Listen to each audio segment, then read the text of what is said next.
because we're having a blizzard and fucking just knocked down this fucking tree branch and power's been flickering. This is on the neighbor house, but nobody's living there, fortunately.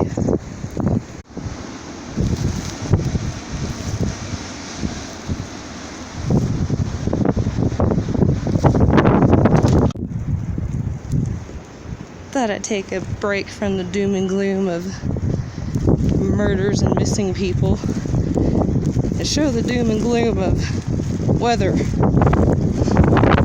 Even though some people think this is beautiful.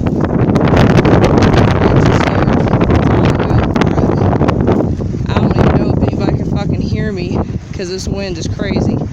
It's fucking cold.